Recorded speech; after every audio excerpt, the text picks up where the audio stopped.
고린도전서 15장 12절에서 20절 말씀입니다.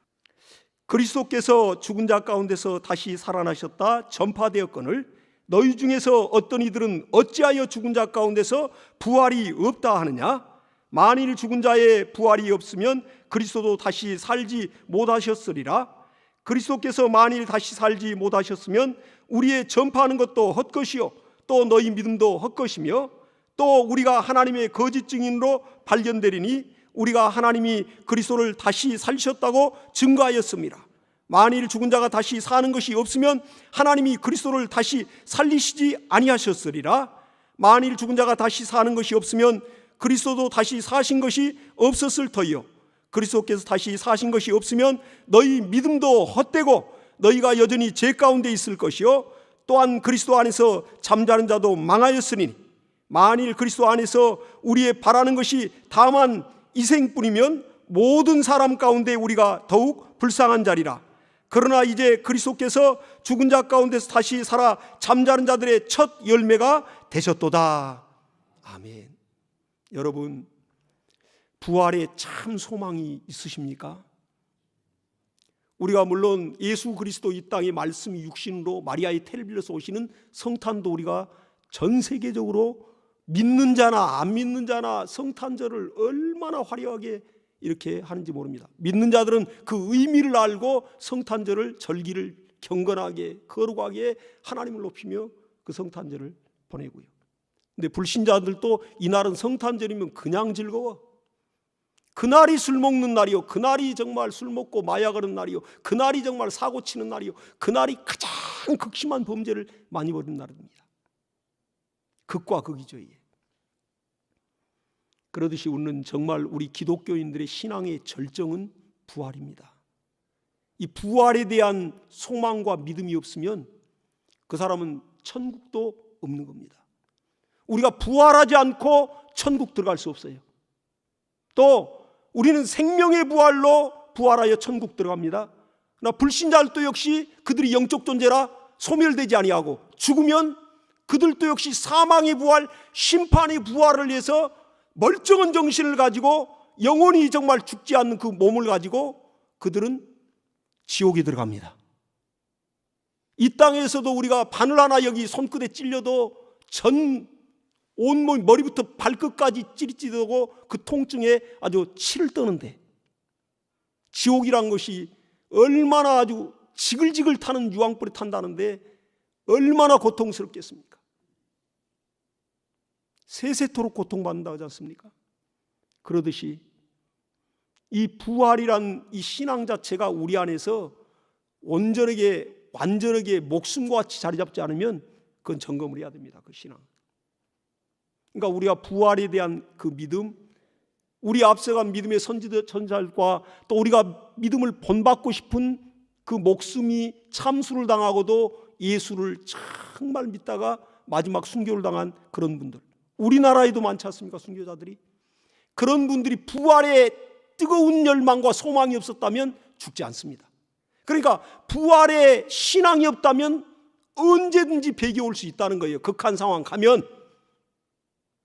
가볍게 들을 얘기가 아닙니다. 평화로울 때는 누구든지 할렐루야요 열심을 낼 수 있어요. 인간의 객기와 인간의 어떤 용기를 가지고 막 죽는다 하지만은 실제 예수 때문에 죽이려고 할 때는 사람의 목숨이 굉장히 귀하기 때문에 그렇게 안 됩니다. 부족할지라도 평소에 성령과의 사귐을 갖고 끊임없이 자기 자신을 쳐서 복종하면서 성령에 이끌리고 말씀 앞에 무릎 꿇고 나 자신을 쳐서 깨뜨려서 그 말씀을 따르려고 했던 그러한 사람들은 그것이 훈련이 되어서 극한 상황이 오고 핍박이 올 때 이 부활의 신앙으로 배겨오지 않습니다. 성령이 지지해 주시고요. 확실한 것입니다. 그렇기 때문에 우리의 믿음이 정말 이 부활의 참 소망과 신앙으로 들어가야 됩니다. 그러니까 우리가 이렇게 기도하며 구할지라도 정말 하나님께서는 모든 걸 주시고자 원하지만은 그러나 우리가 구할 때 정말 얻지 못하는 것은 우리가 구하지 않는 것이요 또 받지 못하는 것은 정욕으로 쓰려고 잘못 구함이라 이렇게 말하고 있습니다. 그렇기 때문에 하나님의 뜻대로 우리는 부활의 참 신앙 위에 이 육신에 예수 믿으면 형통하더라, 예수 믿으면 만사의 형통, 어떠한 그런 기복신앙에 속아서는 안 됩니다. 예수, 여러분 오늘 바로 이 시간 이후에 내가 예수를 철저히 내가 믿어봐야지 한다면 그때부터 신기하게 직장 동료 가운데, 또 정말 이러한 이웃 가운데, 또 가족 가운데 핍박하는 일들이 벌어집니다. 예수를 내가 정말 목숨을 걸고 내가 믿어봐야지 하고 결단하면 신기하리만큼 핍박이 오고 또 생각지 못했던 고난들이 생겨요. 신기할 정도입니다. 그렇기 때문에 고난 없는 영광은 없습니다. 그래서 어떻게든지 우리가 예수를 잘 믿는 것, 우리 앞서간 그러한 사도들, 제자들, 또 믿음의 선진들, 그러한 순교자들, 그분들은 정말 이 땅에서 예수를 누구보다도 잘 믿으신 분들이에요. 근데 그들의 그러나 육신의 삶은 그다지도 남들이 부러워할 만한 삶을 산 사람이 거의가 없습니다. 저와 여러분 예수 잘 믿어서 이 땅에 떵떵거리고 살고 싶죠? 예수 잘 믿어서 빌딩 막 몇 개 더 세우고 싶죠? 누구든지 원하는 바입니다. 그러나 잘못됐다는 게 아니에요. 그러나 이러한 부활의 신앙과 피 뿌린 말씀 위에 선 신앙이 아니고 내 육신의 정욕대로, 내 육신의 욕심대로 원하는 대로 구해서 그것을 정말 하나님이 안 들어주시면 정말 하나님을 이렇게 물고 뜯듯이 그렇게 할 수 있는 그러한 불신앙자가 된다고요. 그렇기 때문에 하나님께서도 우리에게서도 정말 이렇게 부활을, 그 소망을 갖도록 예수님께서 직접 보여주신 겁니다. 이제 부활주일이 우리 또한 이제 한 주 남았습니다. 그전에는 우리가 이러한 절기들을 중요하게 지키지 않았는데, 그러나 이제 우리가 정말 잘못된 것을 벗어나서 이러한 절기들을 정통교회와 함께 똑같이 우리가 정말 사순절 기간, 정말 40일, 부활절 40일 이전에는 그때부터 경건하고 더 거룩하게 하나님을 섬기고, 그리고 이제 일주일 전부터는 이제 고난주간이기 때문에 우리가 또 특별 새벽 기도를 이제 다음 주 월요일부터 한 주간 시작됩니다. 여러분들 꼭 나오셔서 정말 하나님의 관심을 끌기를 예수 이름으로 축복합니다. 고난주간을 오락을 즐기면 안 돼요. 사실 고난주간에 정말 육신이 좋아하는 것들을 정말 그걸, 물론 자유는 있어요. 자유의지가 있기 때문에. 그러나 하나님은 그걸 판단하십니다. 우리가 그런 부분들을 조금 더 민감하게 깨어 있다면 하나님의 성령께서는 끊임없이 우리를 더 감동하시면서 더 진리 안에 거하게 하는 그러한 역사들이 있게 될 것입니다. 우리 주 예수 그리스도 이렇게 부활하셔가지고 40일 동안 제자들에게 보이셨습니다. 그리고 이제 또한 예수님 돌아가시기 전에도 내가 이제 예루살렘에 올라가서 유대의 장로들에게 또 이제 관원들에게 고난을 받고 내가 죽임을 당하고 3일 만에 내가 다시 살아나시라 이렇게 말씀했습니다. 그러더니 예수 그리스도 죽고 나서 무덤에서 3일 지내고 3일 만에 그대로 육신 그대로 성육신하여 못자국 창자국 있는 대로 그대로 살아나셨습니다. 그리고 부활의 첫 열매가 돼 인류 역사상 사람으로는 처음 부활하신 분이 바로 예수 그리스도십니다. 그러니까 이단의 교주들, 적그리스도들, 거짓 선자들 아무리 자기들이 구세주요, 메시아요, 뭐 보혜사요, 별소리다 할지라도 죽으면 한 줌의 흙으로 100% 가고, 그들은 정말 아직 예수님 오시기 전까지는 그들은 사망의 부활로 지옥으로 갈 텐데 사망의 부활도 아직은 그들은 못해요. 정확한 겁니다. 그렇기 때문에 예수께서 이 부활하셔서 이제 나타나셔서 이렇게 제자들에게 보여주실 때 그 보면 예수님이 하시는 그 행동들이 있어요. 제자들도 예수님이 부활하여 나타날 때 의심하는 자도 있더라 이렇게 기록이 되어 있습니다. 막달라 마리아에게 부활해서 제일 먼저 보이시고, 그리고 또 엠마오로 가는 두 제자에게 또 예수님 만나주시며 눈을 밝혀서 예수 그리스도인 걸 보여주시고, 그들이 또 예루살렘으로 또 여제자들과 함께 달려가서 11제자와 그 또 다른 사람들이 모여있는 그런 기도 오는 곳에 달려가서 또 예수 부활하셨다고 증거하고, 그때 마치 그 증거하는 순간 문이 닫혔는데 예수께서 벽을 통과해서 들어오십니다. 부활하신 몸으로. 그리고 제자들 가운데 서서 너에게 평강이 있을지어다 말씀하시고, 이제 예수님께서 또 그들에게 이제 또 말씀을 또 이어가시는 겁니다. 그리고는 예수께서 하신 말씀이 이제 먹을 것이 여기 있느냐, 그 다음 구절에 그렇게 말씀하고 있어요. 먹을 것이 여기 있느냐, 누가복음 24장 39절에 그게 나옵니다. 먹을 것이 여기 있느냐 가져오라. 그러니까 제자들이 생선 한 토막을 구운 것을 예수께 갖다 드리니 예수께서 잡수시더라 그랬습니다. 부활하신 몸으로 뭐가 배가 고파서 예수님이 그렇게 달라 있겠습니까? 먹을 것을. 제자들이 그 시간에도 유령인가 하고 이렇게 예수님이 나타나시니까 벽을 통과해 들어오니까 문은 잠겼는데 들어오니까 이거 유령인가 하고 제자들이 의심하니까 예수님이 그걸 나는 뼈와 살이 있는 몸이란 걸 보여주고 그대로 성육신했다는 걸 보여주기 위해서 그 생선 음식을 가져오라고 해서 그거 먹고 마시는 겁니다. 그리고는 예수께서 손과 발을 보이시면서 너희가 나인 줄 알라. 또 나를 만져보라. 영은 뼈와 살이 없으되 나는 뼈와 살이 있느니라 그랬습니다. 그리고 이제 또 디베랴 바닷가에서 거기서 또 제자들을 만날 때에도 주님께서 이제 먼저 베드로가 이제 제자들과 가서 이렇게 고기를 잡고 있는데 예수님이 옛날 생업으로 돌아간 제자들을 만나기 위해서 디베랴 바닷가 곧 갈릴리 호수입니다. 거기에 와서 예수님이 먼저 그 모래사장에서 먼저 불을 피우고 있어요. 예수님이 직접 불을 피우신 거예요. 부활하신 몸으로. 그리고 거기에 떡도 있고 생선도 있더라 그랬어요. 얘들아 고기가 있느냐 묻습니다. 그러니까 주님인지 먼저 이 목소리 들으니까 아는 거죠. 그리고 배 오른편에 그물을 던져라. 그리고 그물이 찢어질 만큼 고기를 잡습니다. 베드로가 먼저 확 달려와서 주님 앞에 무릎 꿇습니다. 그리고 예수님이 조반을 준비하여 제자들을 먹입니다. 그 생선을 낚은 거 이렇게 그물에 있는 거 가져오라 해가지고 거기에 불에다 올려서 생선과 떡을 구워서 제자들과 나눠 먹고 그리고 조반을 먹은 후에 비로소 베드로에게 내가 이 사람들보다 내가 지금 이렇게 같이 있는 제자들 다 사랑하는 제자들이죠. 근데 예수님 묻기를 내가 이 사람들보다 나를 더 사랑하느냐. 여러분 베드로에게 한 질문이 저와 여러분에게 지금 주님이 하신 질문입니다. 우리가 같이 더불어서 신앙생활 하지만은 구원은 각각 받고 상급도 각각 받습니다. 주님을 사랑하는 것 각각이 심령이 다 달라요.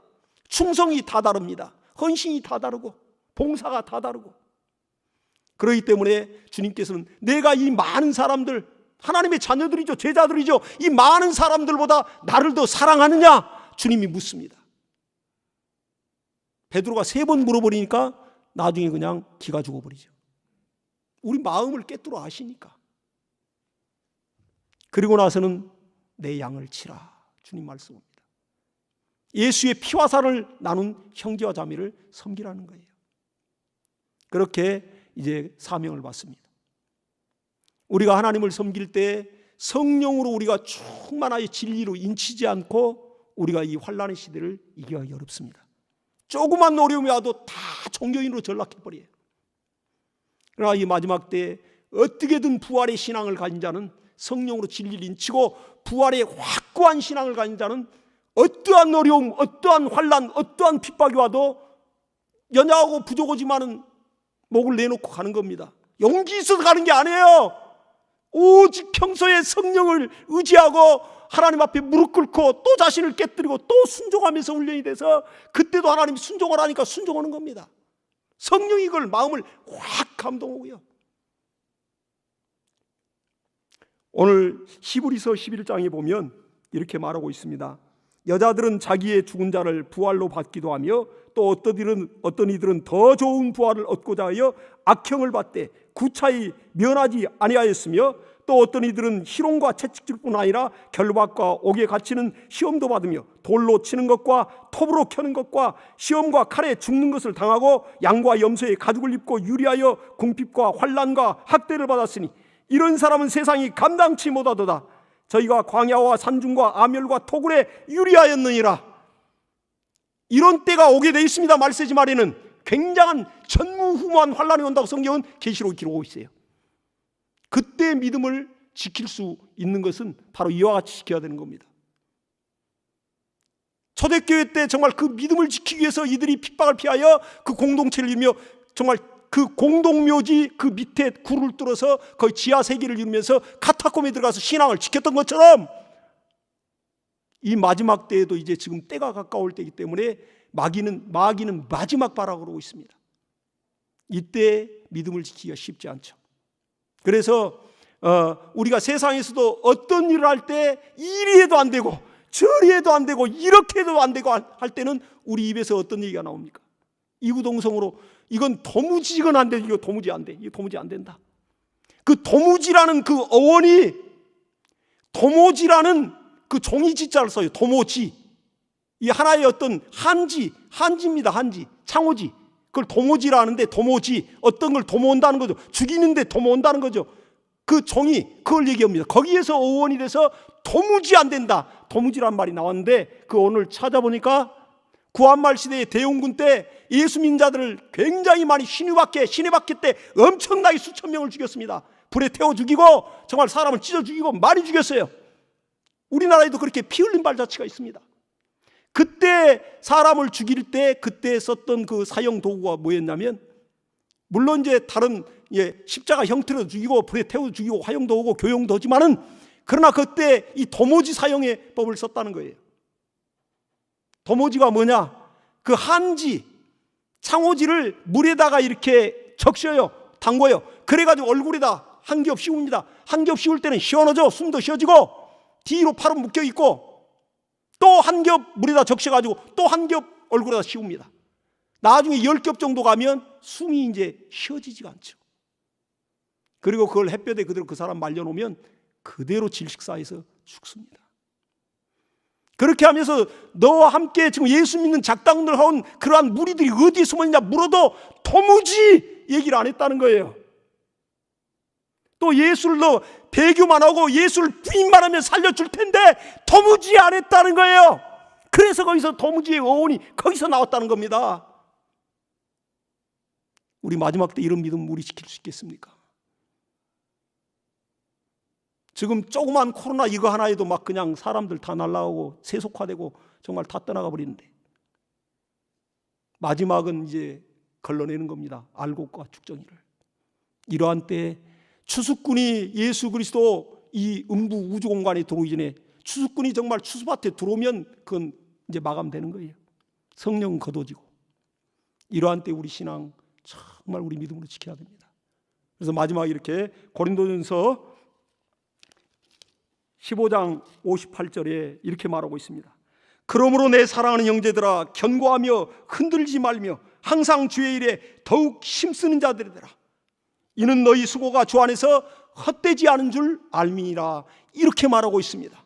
저와 여러분 충성된 신앙, 저와 여러분 주일날이면 일찍 나와서 봉사하고, 차량 봉사, 성가대 봉사, 예배 봉사, 정말 여러 꽃꽂이 봉사, 모든 봉사들 성도들을 섬기면서 예배를 성공시키게 하여 이렇게 하는 모든 것, 절대 예수 안에서 그 수고가 헛되지 않는다고 정확하게 말하고 있습니다. 가면 갈수록 우리 신앙은 뜨겁고 우리 충성도는 정말 목숨 거는 충성도가 우리에게 있어서 하나님의 더 큰 사랑을 받기를 예수 이름으로 축복합니다. 자, 우리 이 시간에 기도할 때 함께 기도하십시다. 정말 하나님께서 오실 때가 또 가깝습니다.